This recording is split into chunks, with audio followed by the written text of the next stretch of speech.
Alhamdulillahi Rabbil Alamin. Wabihi nasta'inu ala umuri dunya waddin. Assalatu wassalamu ala ashrafil anbiya'i wal mursalin wa ala alihi wa sahbihi ajma'in, amma ba'du. Bapak, ibu-ibu, anak-anakku sekalian, pertama kita bersyukur. Mudah-mudahan ini adalah kesempatan yang Allah berikan kepada kita untuk meningkatkan kualitas iman takwa kita di bulan suci Ramadan ini. Kesempatan yang Allah berikan ini jangan pernah disia-siakan. Ya, karena siapa tahu ini adalah Ramadan terakhir buat kita. Kita sudah pada tahun lalu ada beberapa saudara kita yang hari ini tidak bisa hadir karena sudah mendahului kita bertemu dengan Allah. Siapa tahu juga ini adalah Ramadan terakhir kita. Oleh karenanya, mari kita berusaha sekuat tenaga, kerahkan semua kemampuan yang kita miliki, ilmu yang kita miliki, untuk kita berpuasa, beribadah Ramadan secara berkualitas. Ya, secara berkualitas. Sehingga kita akan meraih yang namanya takwa. Ya, Allah menyebutkan di ayat yang perintah yang sudah kita kenal sekali ya. Di setiap Ramadan pasti ayat ini disebutkan. A'udzubillahi minasyaitonirrajim. Ya ayyuhalladzina amanu kutiba alaikumusyamu kama kutiba alal ladzina min qablikum la'allakum tattaqun. Di ujung ayat itu Allah menyebutkan la'allakum tattaqun. Mudah-mudahan ya, semoga kamu menjadi orang yang bertakwa. Artinya apa? Artinya adalah bahwa kalau kita berpuasa, melakukan ibadah-ibadah di bulan Ramadan ini, selama Ramadan ini dengan sungguh-sungguh, maka kita akan dapatkan itu. Tapi kalau kita lakukan sekedar untuk supaya tidak disebut orang yang tidak berpuasa, artinya niatnya salah, maka kita tidak mungkin dapatkan takwa itu. Dan ketakwaan itu adalah puncak dari keimanan kita. Ya, puncak keimanan kita itu ketakwaan. Apa sih yang dikatakan takwa? Para ulama menyebutnya segala sesuatu yang kita laksanakan sesuai dengan perintah Allah dan kita berusaha menjauhi semua yang dilarang. Itu takwa. Tapi ada juga yang berpendapat bahwa takwa itu kesadaran berallah pada dirinya. Ada kesadaran bertuhan. Apa itu yang dimaksud dengan kesadaran bertuhan? Dia sadar bahwa Allah senantiasa mengawasinya. Ya. Dia sadar bahwa Allah senantiasa bersama dia.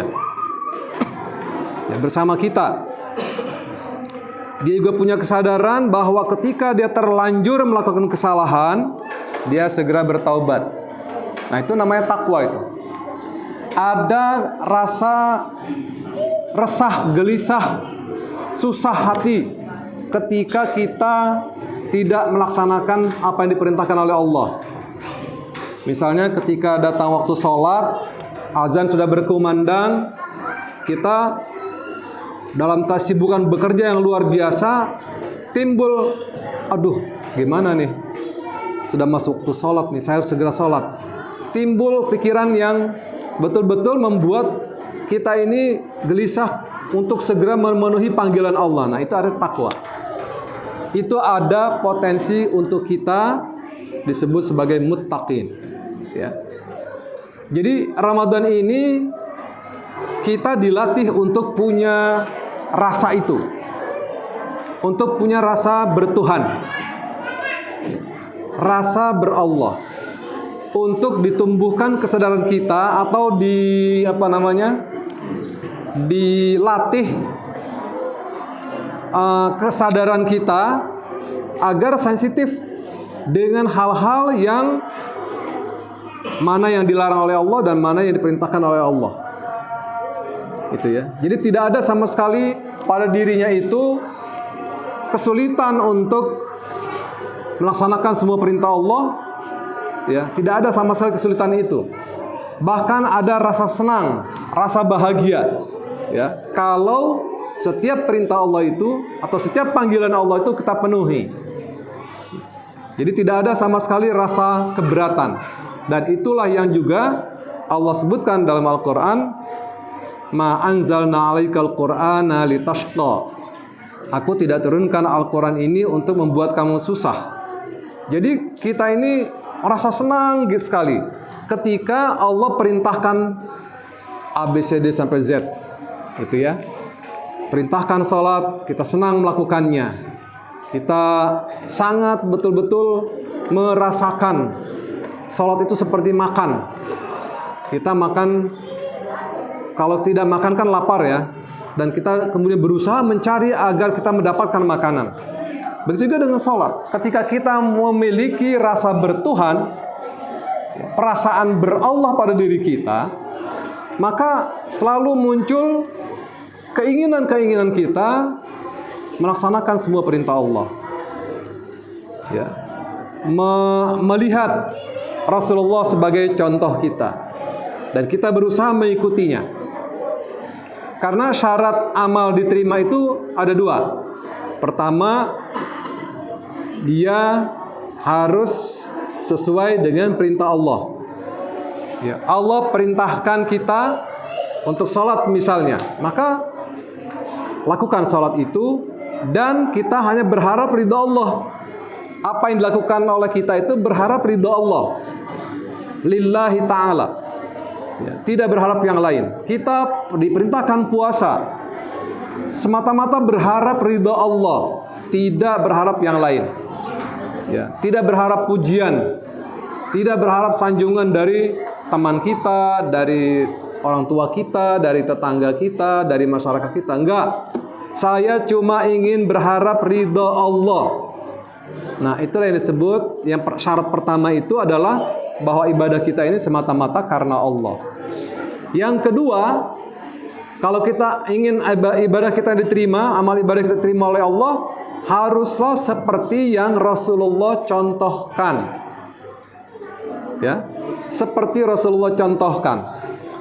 Jadi, terutama sekali yang berkaitan dengan ibadah khusus, ya, ibadah khassah. Seperti sholat, itu harus seperti yang Rasulullah ajarkan. Sallu kama ra'aitumuni usalli. Salatlah kamu seperti yang kamu melihat aku salat, kata Rasulullah. Maka bagaimana kita melihat Rasulullah salat? Melalui hadis-hadisnya. Gitu ya. Kita pelajari hadis-hadis Rasulullah sallallahu alaihi wasallam. Sehingga kita tahu bagaimana cara salat Rasulullah. Kalau di Al-Qur'an kan perintahnya umum. Tegakkan salat, aqimis salat. Itu perintah Allah. Tapi bagaimana cara salatnya? Ada 3 yang disebutkan oleh Rasulullah itu. Pertama, berdiri. Kemudian ruku, kemudian sujud. Itu perintah dalam Al-Quran. Ya, perintah salat berdiri, ruku dan sujud. Tapi bagaimana cara berdiri, bagaimana cara ruku, bagaimana cara sujud? Lihat Rasulullah. Nggak bisa kita ngarang-ngarang. Ya, dalam bahasa pun nggak mungkin bisa sama itu ketika definisi berdiri itu apa? Apakah tegak begini atau sambil santai begini, gitu ya? Atau agak miring dikit kanan atau kiri? Berdiri kan bisa macam-macam. Ya. Tapi ketika Rasulullah contohkan begini cara berdiri Rasulullah, tegak, gitu. Ya. Lalu bagaimana untuk memulai salatnya? Rasulullah ajarkan lagi. Mulai dari takbir, ditutup dengan salam. Itu salat. Jadi begitu kita sudah berdiri tegak, maka Rasulullah mengajarkan kepada kita bertakbirlah. Bagaimana cara takbir? Di Al-Quran tidak ditemukan. Ya, nggak ada dalam Al-Quran cara takbir seperti apa dan bagaimana tangan kita ketika mengucapkan takbir, itu nggak ada. Maka lihat Rasulullah SAW. Rasulullah bagaimana bisa tahu? Beliau diajar oleh Jibril alaihissalam. Jadi enggak rekayasa Rasulullah sendiri, dituntun oleh Jibril. Wahai Muhammad, ikuti cara salat itu. Diajarkan dari mulai takbir, bagaimana kemudian meletakkan tangan di dada atau di antara perut dan dada, kemudian bagaimana ruku, bagaimana sujud, bagaimana duduk antara dua sujud, itu diajarkan oleh Jibril. Maka oleh karenanya, ketika ada perintah tegakkan sholat, maka bagaimana cara sholat? Lihat Rasulullah. Sallu kama ra'aitumuni usolli, kata Rasulullah. Nah ini, jadi kalau kita ingin amaliyah kita ini diterima oleh Allah Subhanahu wa Ta'ala, pertama lakukan ikhlas karena Allah, tidak ada niat lain. Apa saja yang kita lakukan? Ikhlas karena Allah, berharap ridho Allah, gitu. Dan kemudian yang keduanya, ikuti seperti yang Rasulullah lakukan. Terutama sekali berkaitan dengan ibadah khassah, puasa. Puasa ini bagaimana supaya diterima oleh Allah? Jangan sahurnya jam 2. Ya, itu bukan cara Rasulullah itu. Kan banyak juga sekarang ini, daripada nanti ngantuk, mendingan kita sahur duluan dah. Gitu. Lalu betul-betul ngantuk, lewat subuhnya juga. Ya. Tapi kata Rasulullah, bagaimana Rasulullah sahur misalnya? Ya. Beliau melakukan sahur itu, kata sahabat, 50 ayat menjelang subuh. Jadi baca 50 ayat menjelang subuh, itulah mulai kita bersahur. Ya, kurang lebih mungkin kalau jamnya berapa ya? Sekarang subuh jam berapa? Di mana? Iya, taruh aja subuh jam 4:30 misalnya. Maka kita sahur itu sebaiknya kalau mengikut Rasulullah itu jam 4:15. Jadi diakhirkan sahur itu, jangan diawalkan sahurnya. Ini kalau ikut Rasulullah SAW. Kemudian ketika berbuka, begitu terdengar azan langsung buka. Jangan sholat maghrib dulu. Ya. Kata Rasulullah, segerakan bukamu. Jadi begitu terdengar azan langsung buka. Nah, cara bukanya bagaimana? Rasulullah mencontohkan pada kita, makan 3 butir kurma dan air. Gitu ya. Kalau sekarang, kalau di kita mungkin makan kolak gitu ya. Atau makan apa? Gorengan. Kata Rasulullah, makan yang manis-manis katanya ya, supaya badan kita lebih. Karena begini Bu, Pak, kalau kita langsung makan besar, itu kaget perut kita Bu. Ya, perut kita ini kaget karena kosong seharian. Begitu kita buka langsung makan, langsung tiba-tiba mesin lambung kita bekerja dengan kuat. Padahal tadinya udah senang, udah santai gitu. Diam, seharian tidak bekerja. Ya, seharian itu mungkin dia bekerja, lambung kita itu, pencernaan kita itu bekerjanya mulai dari selepas salat subuh ya. Mulai salat subuh mulai bekerja dia untuk menghancurkan makanan yang kita makan dan berbagi nutrisinya kepada seluruh badan kita. Itu kurang lebih 4 jam. Kurang lebih 4 jam dia bekerja untuk menghancurkan makanan kita dan membagi makanan kita. Mana yang kotor dibuang, mana yang bersih jadi sehat buat kita. Gitu ya. Itu kurang lebih 4 jam. Setelah 4 jam, maka kita istirahatkan itu mesin pencernaan kita itu. Nah, begitu buka, jangan balas dendam. Santai aja. Malah mestinya kalau bulan puasa itu lebih ekonomis. Harusnya. Ya. Jangan semua makanan yang kita beli. Ada pisang goreng, ada lontong, ada donat, ada bolu, segala macam tersedia di. Nah, jangan sampai seperti itu. Apalagi sekarang ini lagi harus rajin-rajin berhemat lah. Ya, karena kondisi ekonomi kita yang seperti ini. Jadi kita atur. Justru puasa itu mengajarkan kepada kita hidup ekonomis sebenarnya. Ya. Jadi makanlah makanan yang sederhana. tapi bergizi. Ya, makanan murah tapi bergizi kan banyak ya Bu ya, Pak. Jadi tidak usah kita kemudian mengumpulkan banyak makanan. Dari situ saja, ketika kita maghrib, kita bisa tahu kita ini berhasil nggak puasanya. Kita bisa tahu itu. Bagaimana kita bisa tahu? Bagaimana sikap kita terhadap makanan yang kita mau makan nih saat berbuka puasa? Itu baru ketahuan kita ini masih bertakwa atau tidak, atau mencapai target takwa atau tidak hari itu. Nggak usah nunggu bulan Syawal. Lihat aja setiap harinya. Kira-kira kita mampu nggak mengendalikan diri gitu. Dalam hal makan nih. Ini baru dalam hal makan. Belum dalam hal emosi, hal yang berkaitan dengan kejiwaan kita, ya. Pengendalian penglihatan kita, pendengaran kita. Bisa nggak kita mempuasakan penglihatan kita untuk tidak melihat hal-hal yang maksiat? HP ada di tangan kita. Ketika buka-buka TikTok, ketika buka Instagram, ketika buka Facebook, kita lihat macam-macam gambar. Begitu ada gambar telanjang, terpaku. Kita agak gagal dah. Nggak batal puasanya, tapi dosa. Gitu ya. Ketika kita kemudian mata kita menikmati kemaksiatan. Itu artinya kita belum mengendalikan pandangan kita. Mulut. Nah, mulut ini paling sensitif ini. Ya. Kita mampu nggak mengendalikan mulut kita untuk tidak membicarakan hal-hal yang tidak bermanfaat, apalagi ngomongin keburukan orang.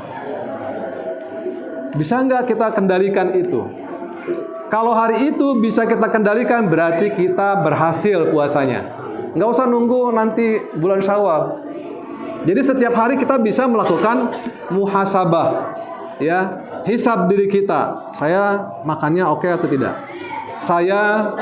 Penglihatan saya sudah mampu nggak kita dikendalikan? Pendengaran saya masih nggak menyenangi musik-musik yang membuat jiwa kita rusak? Atau kita hanya mendengarkan Al-Quran, mendengarkan ceramah misalnya, mendengarkan tausiah-tausiah, mendengarkan nasihat-nasihat yang baik-baik, gitu ya. Jadi itu bisa kita koreksi setiap hari, ya, muhasabah. Sehingga kita bisa tahu, oh, alhamdulillah puasa saya berhasil. Buktinya saya mampu mengendalikan diri. Udah dapat takwaan.